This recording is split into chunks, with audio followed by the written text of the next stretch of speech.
What you feel like doing right now, that passion that's been on your heart for the longest time now, I advise you to do it. And here's why.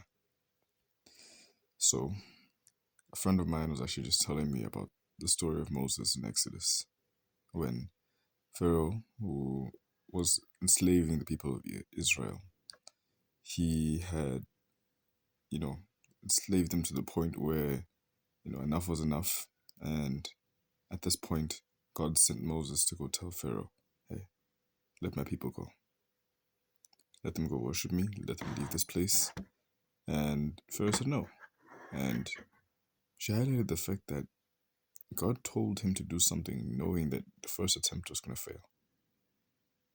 And so that was interesting because, first and foremost, that is how a lot of things are, where we oftentimes practice something, really want to do it, really following a certain desire. I guess sometimes it can look as if it can go away easily. Like, for example, if starting something and practicing it long enough makes it feel as if that initial feeling that we felt to quit after the first failure was overcome, then once you tried for it, like you tested about it to see if actually what you practice is now being put in, into the game. For example, playing a soccer match. If you're practicing soccer this whole time, you overcome every single day that feeling of, yeah, I don't want to practice today, and you actually train for it. Once the game comes up and you lose, does that mean that practice meant nothing? No. It means that first attempt was your first step forward.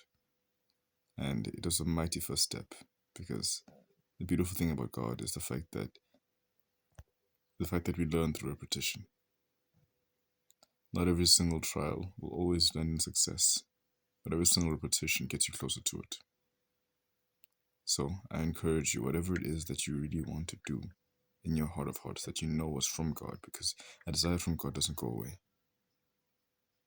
Man, it could be football, it could be poetry, it could be medicine, anything that you really see, Utias, I want to pour into this and I want to do it with God.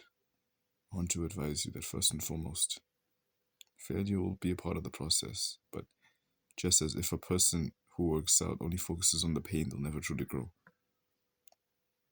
Failure is going to be a part of the process. I'm understanding it a bit better now, and I'm just looking at it as if it's also part of character building. That perhaps training isn't meant to just also make you physically look better or be able to perform better, but also actually have something to do with your character. That means that failure has purpose too. And so, yeah, that's all I really wanted to say. Hope you have a great and beautiful day, and I'm glad you woke up this morning. Have a good day.